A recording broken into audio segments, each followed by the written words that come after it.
ஓம் சாந்தி 7/2/2026 சாக்கார முரளி.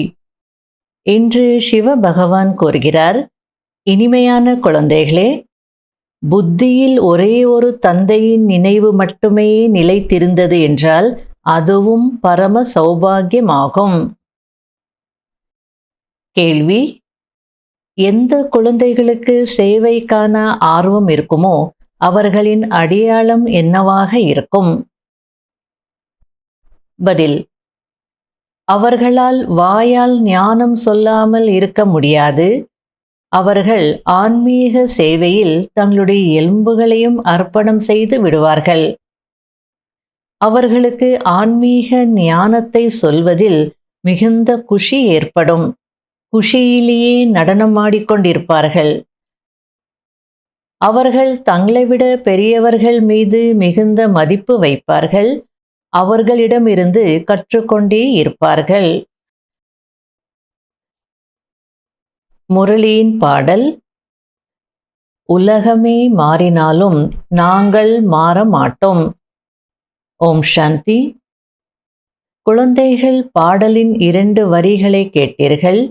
இது வாக்குறுதியின் பாடலாகும். எப்படி ஒருவருக்கு நிச்சயதார்த்தம் ஆகிவிட்டது என்றால், ஆண் பெண் ஒருவரை ஒருவர் ஒருபோதும் கைவிட மாட்டோம் என்று உறுதி எடுக்கிறார்கள். இங்கு குழந்தைகளாகிய நீங்கள் யாரிடம் வாக்குறுதி அளிக்கிறீர்கள்? ஈஸ்வரனிடம். அவருடன் குழந்தைகளாகிய உங்களுடைய, அதாவது மணமகள்களின் நிச்சயதார்த்தமாகி இருக்கிறது. உலகத்திற்கே அதிபதியாக ஆக்கிவிடக்கூடிய அப்படிப்பட்டவரை கூட கைவிட்டு விடுகிறார்கள்.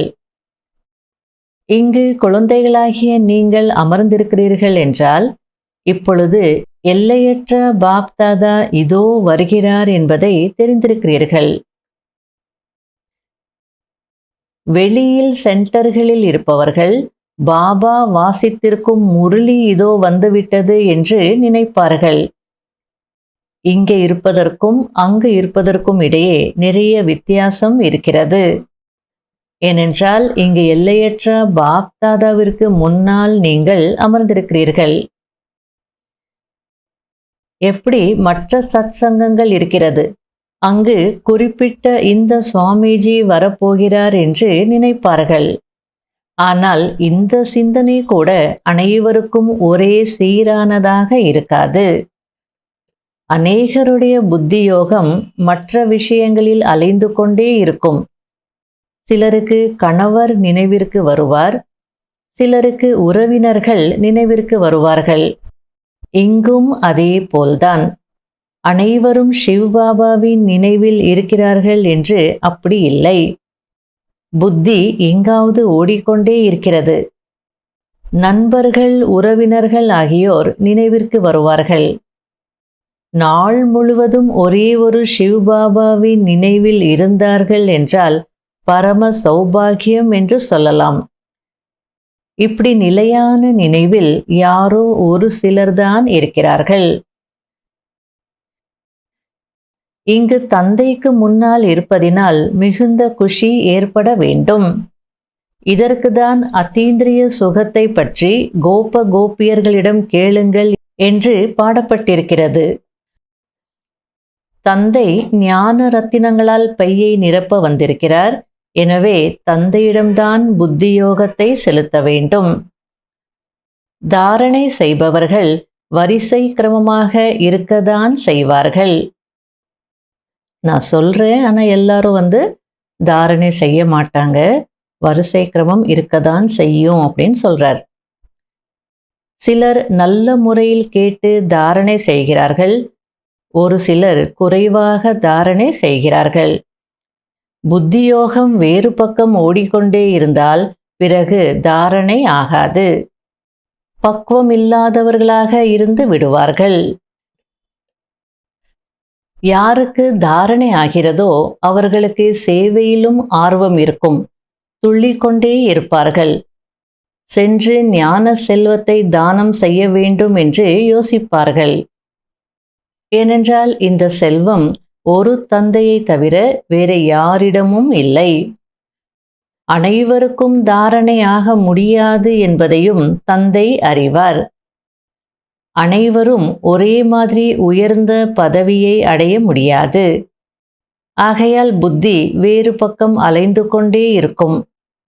பிறகு எதிர்கால அதிர்ஷ்டம் அந்த அளவிற்கு உயர்ந்ததாக உருவாகாது. ஒரு சிலர் ஸ்தூல சேவையில் தங்களுடைய எலும்புகளையும் கொடுக்கிறார்கள். அனைவரையும் திருப்திப்படுத்துகிறார்கள். உதாரணத்திற்கு உணவு சமைத்து பரிமாறுகிறார்கள். இதுவும் சப்ஜெக்ட் அல்லவா? அதாவது சேவை என்ற ஒரு சப்ஜெக்ட்லயும் 3 சப்ஜெக்ட்ஸ் இருக்கு அப்படின்றார். மன்சா வாச்சா கர்மனா. மனதின் மூலம் செய்யக்கூடிய சேவை, வார்த்தைகளால் செய்யக்கூடிய சேவை, கர்மத்தின் மூலம் செய்யக்கூடிய சேவை. ஆகையில ஒரு சிலருக்கு ஸ்தூல சேவை ரொம்ப பிடிக்கும். அவங்க சமைப்பாங்க, பரிமாறுவாங்க, அனைவரையும் திருப்திப்படுத்துவாங்க. அதுக்கு பாபா சொல்றார், இதுவும் சப்ஜெக்ட் தானே.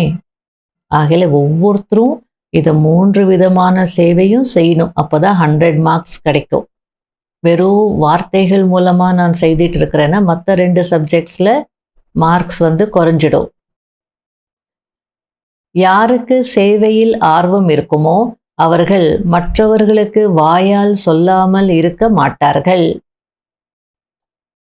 பிறகு பாபா, தேக அபிமானம் ஒன்றும் இல்லைதானே, பெரியவர்கள் மீது மதிப்பு வைக்கிறார்களா இல்லையா என்பதையும் பார்க்கிறார். சிலரெல்லாம் சேவை செய்கிறேன்னு சொல்லிட்டு செய்வாங்க, நல்லா செய்வாங்க. ஆனால் தேகாபிமானம் நிறைய இருக்கும். நான் இவ்வளோலாம் சேவை செய்கிறேன் அப்படின்னு. நீங்கள் எவ்வளோ வேணாலும் சேவை செய்யுங்க, ஆனால் பெரியவங்கள மதிக்கணும். அவங்கள விட நீங்கள் நிறைய செய்திருக்கலாம், தீவாக செய்திருக்கலாம். ஆனால் அவங்களுடைய தபஸ்யா கவுண்ட் ஆகும். இத்தனை வருஷம் பாபாவுக்கு சரண்டர் ஆயிருக்காங்க, நிறைய பேருக்கு சொல்லி கொடுத்துருக்காங்க, வழி நடத்திருக்காங்க அப்படின்னா அவங்களுக்கு நீங்கள் அவசியம் அவங்களுடைய தாரணைக்கு, அவங்களுடைய தபஸ்யாவுக்கு, அவங்களுடைய வயதிற்கும் மதிப்பு கொடுக்கணும். அதுக்கு பாபா நான் அதையும் பார்க்குறேன் அப்படின்றார். பெரிய மகாரதிகள் மீது மதிப்பு வைக்க வேண்டி இருக்கிறது. ஆம், ஒரு சிலர் சிறியவர்கள் கூட புத்திசாலியாகி விடுகிறார்கள். எனவே பெரியவர்கள் அவர்களுக்கு மதிப்பு கொடுக்க வேண்டி இருக்கும். சிறியவர்கள் பெரியவர்களுக்கு மதிப்பு கொடுக்கணும். சிறியவர்கள் புத்திசாலிகளாக இருந்தாங்கன்னா அவங்கள கட் பண்ணக்கூடாது. பெரியவங்க கூட அந்த சிறியவர்களுக்கு மதிப்பு கொடுக்கணும் அப்படின்றார். ஏனென்றால் அவர்களுடைய புத்தி மிக வேகமாக செயல்படுகிறது. சேவையினுடைய ஆர்வத்தை பார்த்து இவர் நன்றாக சேவை செய்வார் என்று தந்தை மகிழ்ச்சி அடைவார் அல்லவா? நாம் பிராமணர்களாகி இருக்கிறோம் என்பது குழந்தைகளின் புத்தியில் இருக்கிறது. இல்லறத்தில் இருப்பதினால் ஒவ்வொருவருடைய நிலையும் அவரவருடையதாக இருக்கும் அல்லவா? அதாவது இல்லறத்துல இருக்கிறீங்க அப்படின்னா ஒவ்வொருத்தருடைய சூழ்நிலை ஒரு மாதிரி இருக்கும். ஒரு சிலருக்கு எல்லாரும் ஞானத்துல இருப்பாங்க. ஆகையால எந்த நியமத்தை கடைபிடிக்கிறதுக்கும் எந்த இருக்காது. ஒரு சில குடும்பங்கள்ல எல்லாரும் ஞானத்துல இல்லைன்னாலும் ஒத்துழைப்பு கொடுக்கக்கூடியவர்களாக இருப்பாங்க. ஆகையால அவங்களுக்கும் பிரச்சனை இல்லை. ஒரு சில வீடுங்கள்ல பார்த்தா அவங்க ஒத்துழைப்பு கொடுக்க மாட்டாங்க, அப்போஸ் பண்ணிட்டே இருப்பாங்க. ஆகையால பாபா அவரவர்களுடைய சூழ்நிலைக்கு ஏற்றாற் போலதானே அவங்களுடைய மனநிலை இருக்கும் அப்படின்னு சொல்லிட்டு இருக்கிறார். மற்றபடி வீடு வாசலை ஒன்றும் விட வேண்டியதில்லை, வீட்டில் தாராளமாக இருங்கள். ஆனால் இந்த பழைய உலகம் அழிந்து போயிருக்கிறது என்ற நிச்சயம் புத்தியில் இருக்க வேண்டும் என்று தந்தை கூறுகிறார். இப்பொழுது நமக்கு தந்தையிடம்தான் வேலை என்று இருக்க வேண்டும். ஒரு பாபாதான் அழியாதவர், ஒரு பாபாவின் பிராப்திகள் தான் அழியாதது, ஒரு பாபாதான் கடைசி வரைக்கும் துணையாக இருப்பார். ஆகையால மற்றபடி உலகத்துல புத்தி போகக்கூடாது, அது அழிந்தே போயிருக்கு. அதனாலே நமக்கு வேலை ஒரு பாபாவுடன் தான் அப்படின்னு இருக்கணும் அப்படின்றார். இங்கு அமர்ந்திருக்கிறீர்கள் என்றால் சிவபாபா நமக்கு பொக்கிஷங்கள் கொடுக்கிறார். அவற்றை புத்தியில் தாரணை செய்ய வேண்டும் என்பதை புத்தியில் வைத்திருக்க வேண்டும். நல்ல நல்ல குழந்தைகள் நோட்ஸ் எழுதுகிறார்கள். எழுதுவது நல்லது. பிறகு புத்தியில் தலைப்புகள் வந்து கொண்டே இருக்கும். இன்றைக்கு இந்த டாபிக்கில் புரிய வைக்க வேண்டும் என்று யோசிப்பார்கள். அதாவது ஒரு டாபிக் அப்படின்றது நம்ம செலக்ட் பண்ணிட்டோம்னா அதுக்கேற்ற சிந்தனைகள், விஷயங்கள் எல்லாமே எமர்ஜ் ஆகும். ஆகையால டாபிக்ல புரிய வைக்கிறது நல்லது.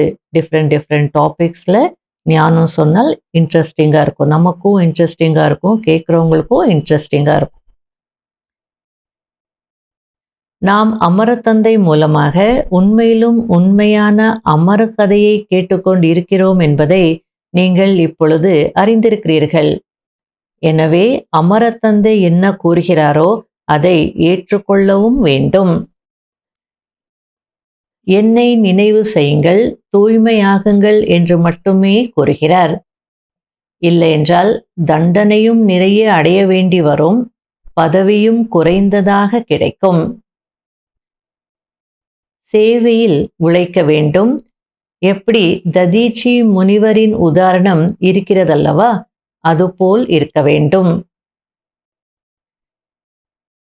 குழந்தைகளாகிய நீங்கள் இப்பொழுது சத்யுக புது உலகத்திற்கு செல்வதற்காக ஏற்பாடு செய்து கொண்டிருக்கிறீர்கள்.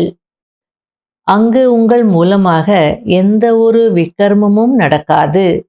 அது இருப்பதே ராமராஜ்யமாக. அடுத்தது பாபா பணத்தை பற்றி சொல்லிட்டு இருக்கிறார். சேவைக்காக நம்ம யாரிடமும் பணத்தை கேட்கக்கூடாது. ஆனால் படங்களை பிரிண்ட் பண்ணி வேணா கொடுங்க, ஹால் வேணா உருவாக்கி கொடுங்க, நாங்கள் அதில் சேவை செய்கிறோம், மற்றபடி பணத்தை வாங்கி நாங்கள் என்ன பண்ண போகிறோம் அப்படின்னு சொல்லுங்க அப்படின்றார். எங்களுக்கு யாருடைய பணமும் அவசியம் இல்லை என்று நீங்கள் சொல்லுங்கள். பணத்தை நாம் என்ன செய்ய போகிறோம்? நீங்களும் கேளுங்கள், மற்றவர்களுக்கும் சொல்லுங்கள்.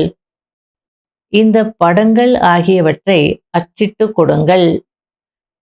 இந்த ஞானத்தை சொல்லும் வகையில் ஹால் அமைத்து கொடுங்கள். மற்றபடி நாங்கள் பணம் வாங்கி என்ன செய்ய போகிறோம்? உங்களுடைய வீட்டிற்கு தான் நன்மை நடக்கிறது. அப்படி சொன்னீங்கன்னா அவங்க ஹெல்ப் பண்ணுவாங்க. நீங்கள் ஏற்பாடு மட்டும் செய்து கொடுங்கள் என்று சொல்லுங்கள். நல்லது. இனிமையிலும் இனிமையான தேடி கண்டெடுக்கப்பட்ட செல்ல குழந்தைகளுக்கு மாத்பிதா பாப் தாதாவின் அன்பு நினைவுகள் மற்றும் குட் மார்னிங். ஆன்மீக குழந்தைகளுக்கு ஆன்மீக தந்தையின் நமஸ்காரம். கடைபிடிக்க வேண்டிய முக்கியமான சாராம்சம். முதல் பாயிண்ட், சதா ஆன்மீக சேவையில் ஈடுபட்டிருக்க வேண்டும். ஞான செல்வத்தை தானம் செய்து குஷியில் நடனமாட வேண்டும். சுயம் தாரணை செய்து மற்றவர்களுக்கு தாரணை செய்விக்க வேண்டும். இரண்டாவது பாயிண்ட், தந்தை அளிக்கும் ஞான பொக்கிஷங்களால் தன்னுடைய பையை நிரப்பிக்கொள்ள வேண்டும். நோட்ஸ் எடுக்க வேண்டும். பிறகு பல தலைப்புகளில் புரிய வைக்க வேண்டும். ஞான செல்வத்தை தானம் செய்வதற்காக துள்ளிக்கொண்டே இருக்க வேண்டும். வரதானம், சத்திய தன்மையின் மகான் தன்மையின் மூலம் சதா குஷியின் ஊஞ்சலில் ஊஞ்சலாடக்கூடிய அத்தாரிட்டி சொரூபம் ஆகுங்கள். உண்மையாக இருப்பவர்கள் நடனமாடிக்கொண்டே இருப்பார்கள் என்பது சத்தியத்தன்மையின் அத்தாரிட்டியுடைய குழந்தைகளின் மகிமையாகும்.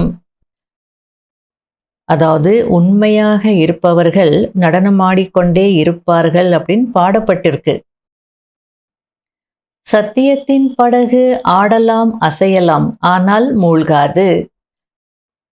உங்களை யார் எவ்வளவு அசைக்க முயற்சி செய்தாலும் சத்தியத்தின் மகான் தன்மையின் மூலம் இன்னும் குஷி என்ற ஊஞ்சலில் ஊஞ்சலாடிக்கொண்டே இருப்பீர்கள். அவர்கள் உங்களை அசைக்கவில்லை, ஊஞ்சலை ஆட்டுகிறார்கள். இது அசைப்பதில்லை, ஊஞ்சலை ஆட்டுவது. ஆகையால் நீங்கள் அவர்களுக்கு நன்றி சொல்லுங்கள். நீங்கள் ஆட்டுங்கள், நாங்கள் பாபாவுடன் சேர்ந்து ஊஞ்சல் ஆடுகிறோம் என்று சொல்லுங்கள். எவ்வளோ அழகா பாபா புரிய வச்சிட்டு இருக்கிறார். உங்களுக்குள்ள சத்தியத்தன்மையின் மகான் தன்மை இருந்ததுன்னா யாரும் ஒன்றும் செய்ய முடியாது. சத்தியத்தின் படகு ஆடலாம், அசையலாம், ஆனா மூழ்காது. அது மட்டும் இல்ல, உண்மையாக இருப்பவர்கள் நடனம் ஆடிக்கொண்டே இருப்பார்கள் அப்படின்னு பாடப்பட்டிருக்கு. ஆகையால யாராவது உங்களை அசைக்கிறதுக்கு முயற்சி செய்தால் அவங்க உங்களை அசைக்கல, அவங்க உங்களுடைய ஊஞ்சலை ஆட்டுறாங்க. அந்த பார்வையில பாருங்க, அப்படி எடுத்துக்கோங்க. ஏன்னா ஊஞ்சல்ல நம்ம என்ஜாய் பண்ணணும், அந்த ஊஞ்சல் வேகமா மேலே போகணும் அப்படின்னா யாராவது ஒருத்தர் ஊஞ்சலை ஆட்டணும் இல்லையா? ஆகையால உங்களை அசைக்கிறதுக்கு அவங்க ட்ரை பண்ணல, அவங்க உங்களுடைய ஊஞ்சலை ஆட்டிட்டு இருக்காங்க அப்படின்னு நினைங்க. நீங்க இன்னும் நல்லா ஆட்டுங்கன்னு சொல்வீங்க, நன்றி சொல்வீங்க. நீங்க ஆட்டுங்க, நான் பாபாவோட ஊஞ்சல் ஆடிட்டே இருப்பேன் அப்படின்னு சொல்லுங்க அப்படின்றார். இந்த மாதிரியான ஒரு மனப்பான்மை இருக்கணும். ஸ்லோகன்: அனைத்து சக்திகளின் லைட் சதா கூடவே இருந்தால் மாயா அருகில் வர முடியாது. அவ்யக்த சமிகை: ஒற்றுமை, சுத்தம், நுணுக்கம், இனிமை தன்மை, மேலும் மனம், சொல், செயலில் மகான் தன்மை. இந்த 5 விஷயங்கள் ஒவ்வொருவரின் ஒவ்வொரு அடியிலும் தென்பட்டது என்றால் பாபாவின் பிரத்யக்ஷதா எளிதாக ஆகிவிடும். அதாவது பாபா வெளிப்படுவது எளிதாகிவிடும். இதுவரை சம்ஸ்காரத்தில் என்னவெல்லாம் வேற்றுமை தென்படுகிறதோ அதை ஒற்றுமையில் கொண்டு வாருங்கள். ஒற்றுமைக்காக ஒருவர் இன்னொருவரின் கருத்துகளுக்கு மதிப்பு கொடுங்கள். சரி சரி என்று சொல்லி பிறகு உங்களுடைய கருத்துக்களை அவசியம் தெரிவியுங்கள். அதாவது எடுத்த உடனே கட் பண்ணி இது சரியில்லை அப்படின்னு சொல்லாதீங்க. அவங்க ஏதோ ஐடியாஸ் கொடுக்குறாங்க அப்படின்னா முதல்ல கேளுங்க. கேட்குறதே மதிப்பு கொடுத்த மாதிரி, சரி சரி அப்படியா அப்படின்னு கேட்டீங்கன்னா அவங்கள மதிக்கிற மாதிரி. அதுக்கப்புறம் உங்களுடைய கருத்துக்களை அவசியம் நீங்க சொல்லுங்க. அதன் பிறகு ஒற்றுமை என்ற பந்தனத்தில் இணைந்து விடுங்கள். நீங்க கேட்டீங்கன்னா அவங்களும் உங்களுடைய கருத்துக்களை கேட்பாங்க. நீங்க அவங்கள கட் பண்ணீங்கன்னா அவங்களும் உங்களை கட் பண்ணுவாங்க. இந்த ஒற்றுமைதான் வெற்றிக்கான சாதனம் ஆகும். ஓம் சாந்தி.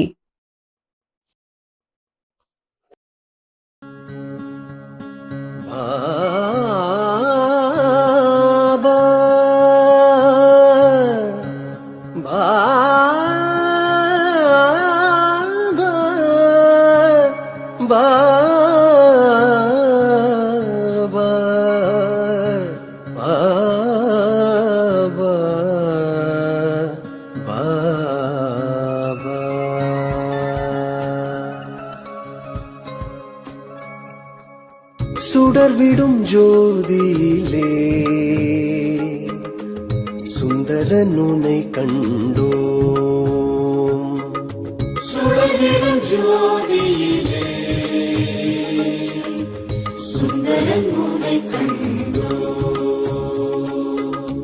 உன்னுயிரை மனம் மறந்து உன்னையே நினைந்திருப்போம்.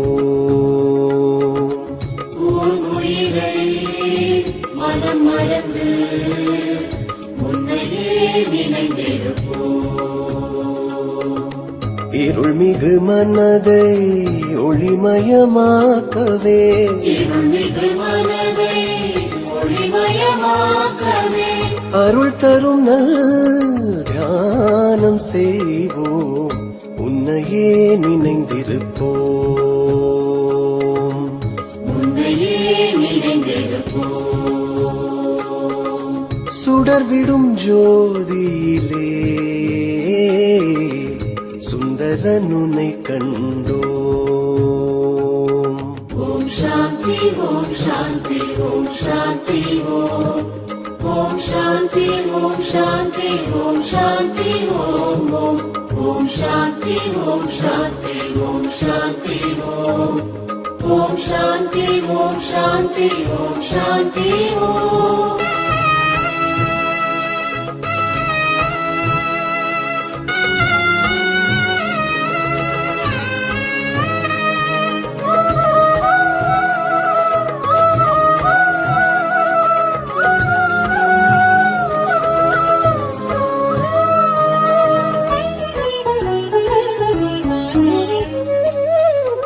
அன்பருள் வழங்குபவர் ஒப்பில்லாத ஒளியவர் அண்ட சகாசரமாய் உருவான முதல்வன் சித்தத்திலே சிவனின் திருவருள் நிறையவே சித்தத்திலே சிவனின் திருவருள் நிறையவே ஞானத்தை அடையும் தத்துவம் காண்போமே தத்துவம் காண்போமே சுடர்விடும் ஜோதியிலே சுந்தரன் உன்னை கண்டோம் சுடர்விடும் ஜோதியிலே சுந்தரன் உன்னை கண்டோம். ஊனுயிரை மனம் மறந்து உன்னையே நினைந்திருப்போம் உயிரை மனம் மறந்து உன்னையே நினைந்திருப்போம். இருள்மிகு மனதை ஒளிமயமாக்கவே இருள்மிகு மனதை ஒளிமயமாக்கவே அருள் தரும் நல் தியானம் செய்வோம் உன்னையே நினைந்திருப்போம் உன்னையே நினைந்திருப்போம். சுடர்விடும் ஜோதியிலே சுந்தரன் உன்னை கண்டோம் ஓம் சாந்தி ஓம் சாந்தி ஓம் சாந்தி ஓம் ஓம் சாந்தி ஓம் சாந்தி ஓம் சாந்தி ஓம் ஓம் ஓம் சாந்தி ஓம் சாந்தி ஓம் சாந்தி ஓம் ஓம் சாந்தி ஓம் சாந்தி ஓம் சாந்தி ஓம்.